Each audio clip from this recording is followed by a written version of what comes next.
Thank you very much. It is truly great to be back here in Michigan. Great. And it's also wonderful to be here with the leaders, workers, engineers, and suppliers of Ford and Fiat Chrysler and General Motors and many others. We have so many leaders that we just met, all of the leaders of the major car companies and the automobile business. It's a great business. It's a wonderful business, but it's been pretty much hurt here. But it's not going to be hurt for long, that I can tell you. That I can tell you.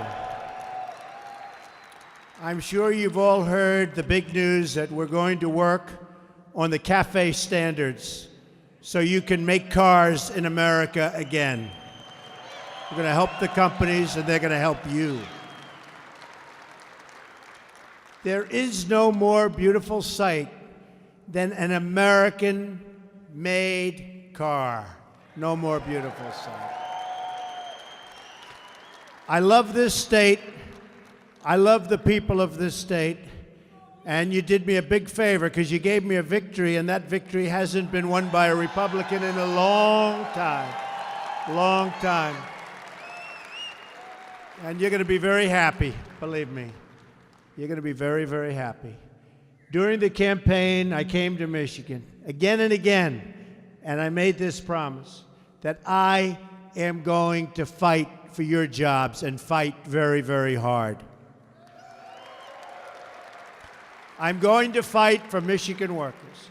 I'm going to fight to keep the automobile production in the United States of America, not outside, in the United States. And by the way, for those that have any doubts, many other industries too. That's okay, right? So we're here not simply to honor the past, but to devote ourselves to a new future of American automotive leadership. We want to be the car capital of the world again. We will be, and it won't be long, believe me.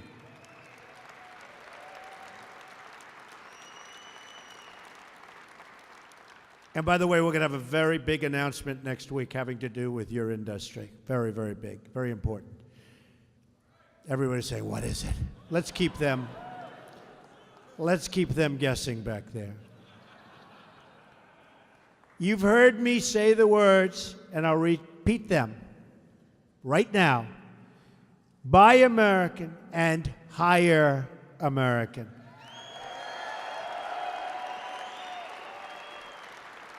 It's not just a motto, it's a pledge. It's a pledge to the working people of this country.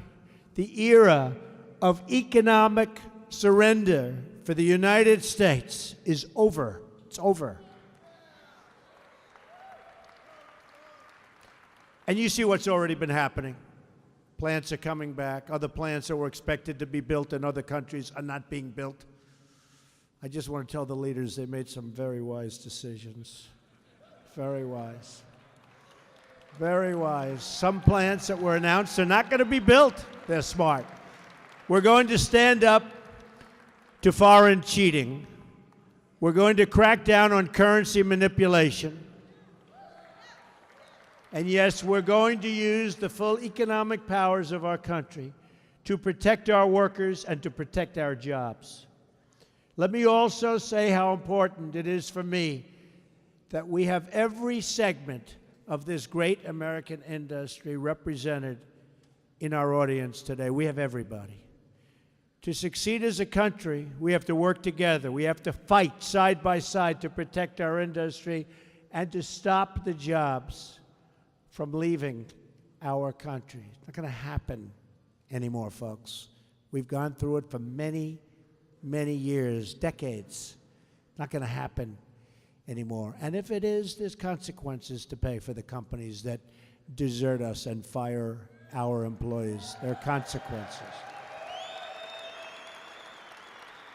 Already we're seeing jobs coming back. Since my election, Ford has announced 700 new jobs coming back to their plant in Flat Rock, Michigan. Fiat Chrysler has announced that they will create 2,000 new jobs in Michigan and Ohio.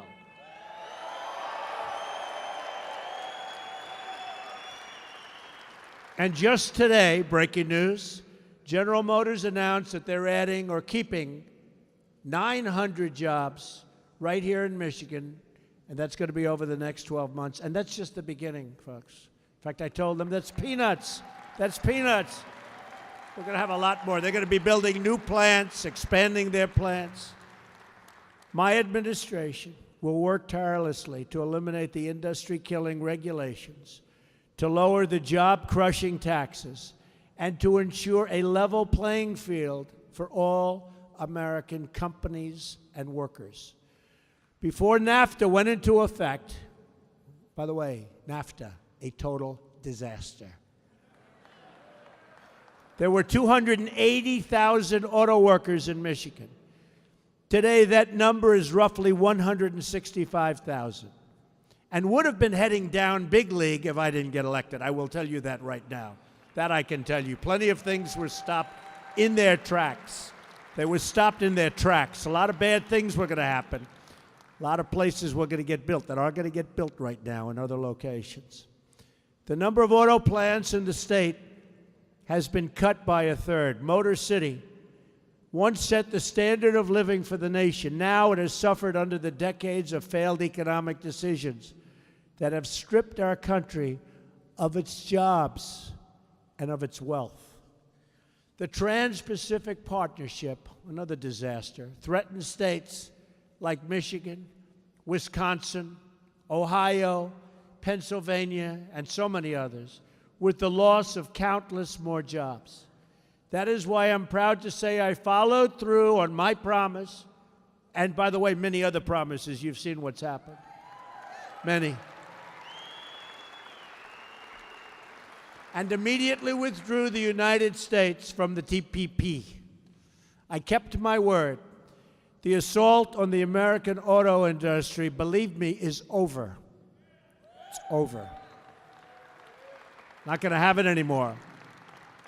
We're setting up a task force in every federal agency to identify and remove any regulation that undermines American auto production and any other kind of production, including the production of high-end, low-end, big, small, every form of automobile and truck. During my first week in office, I brought American auto companies to the White House. Mary Barra's here. Mark Field's here. Sergio is here. And others. And none of them ever got to see the Oval Office before, because nobody took them into the Oval Office, our presidents. They employ tens of thousands of people, but I brought them into the Oval Office because they're going to be expanding their companies.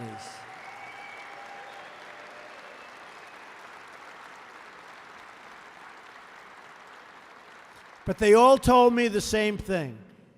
They explained that the previous administration promised you a so-called midterm review of the federal fuel efficiency standards. It was necessary because the standards were set far into the future, way, way into the future. If the standards threatened auto jobs, then common sense changes could have and should have been made. Just days before my inauguration, the previous administration cut short the promised midterm review in an 11th hour executive action. Today, I am announcing that we are going to cancel that executive action.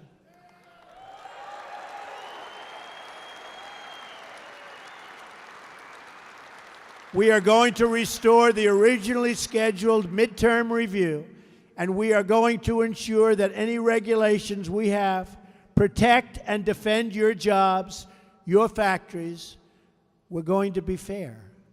We're going to be fair. This is an issue of deep importance to me. For decades, I've raised the alarm over unfair foreign trade practices that have robbed communities of their wealth and robbed our people of their ability to provide for their families. They've stolen our jobs, they've stolen our companies, and our politicians sat back and watched, hopeless. Not anymore. As a private citizen, I looked really with sadness as massive shipments of foreign cars have been dumped onto our shores, while those same countries have shut their borders to our cars. We take them. Come on in, folks. Come on in. No tax. Don't worry about it. We make cars. They don't take us. Not anymore.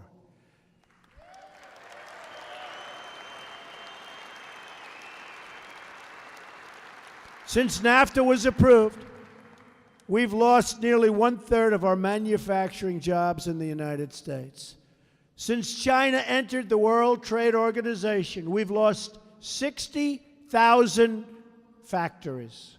Hard to believe. Our trade deficit last year reached nearly $800 billion. Who's making these deals? I can take anybody in the audience. You'll do better, believe me. These statistics really should have shaken up Washington to do action, but nothing happened. But something did happen. Happened on November 8th. Believe me, it happened. Happened for you. But the politicians made excuses. They've said these chronic trade deficits have helped us to win friends abroad. I don't want friends abroad if that's what it's going to take. We don't need friends abroad for that.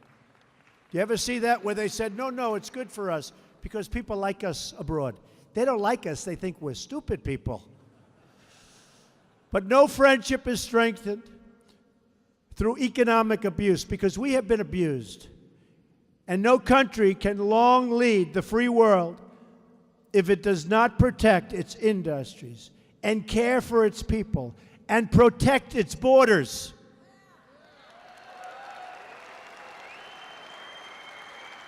America will be respected again, and you as workers will be respected again. Believe me, you will be respected again.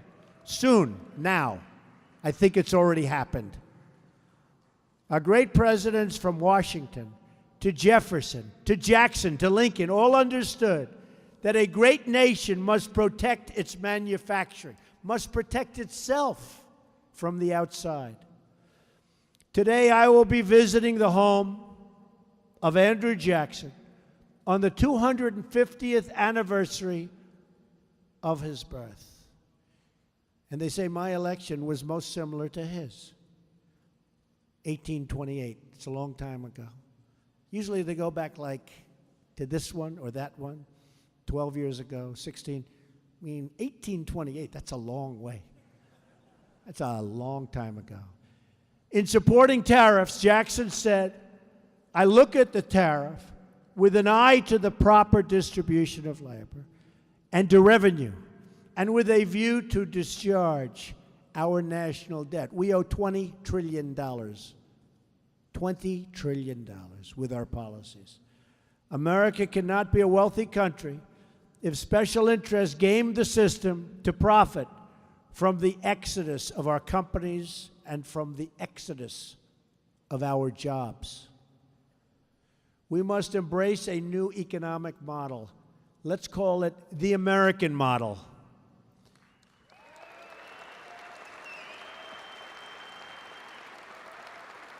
Under this system, we will reduce burdens on our companies and on our businesses. But in exchange, companies must hire and grow in America. They have to hire and grow in our country.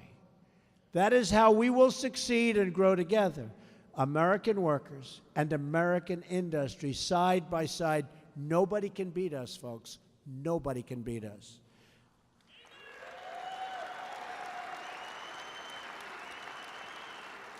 Because whether we are rich or poor, young or old, black or brown or white, we all bleed the same red blood of patriots.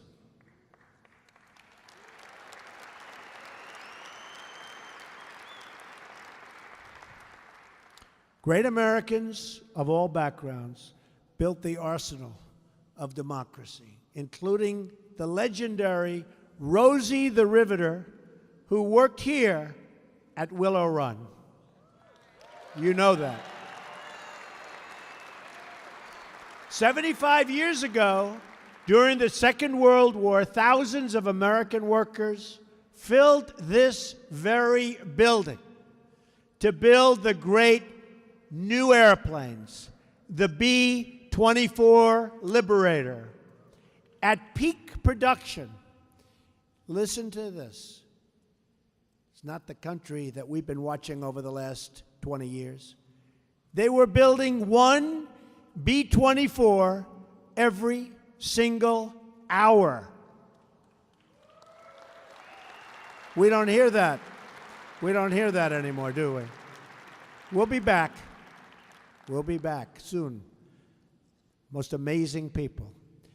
And while that's incredible, it's a tribute really to the teamwork, determination, and patriotism that lives on today in each and every one of you. Great people. You're great people.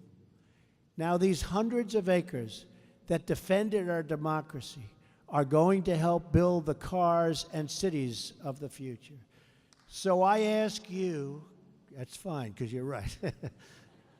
So I ask you today to join me in daring to believe that this facility, this city, and this nation will once again shine with industrial might.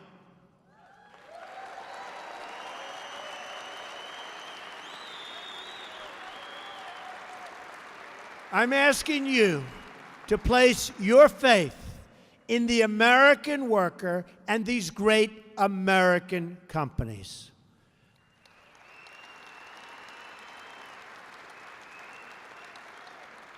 I'm also asking you to respect and place your faith in companies from foreign lands that come here to build their product. We love them too, right? We love them too. I'm asking all of the companies here today to join us in this new industrial revolution. Let us put American workers, American families, and American dreams first once again. May God bless the American worker. May God bless the Motor City. And may God bless the United States of America. Thank you. Thank you. Thank you, everybody. Thank you.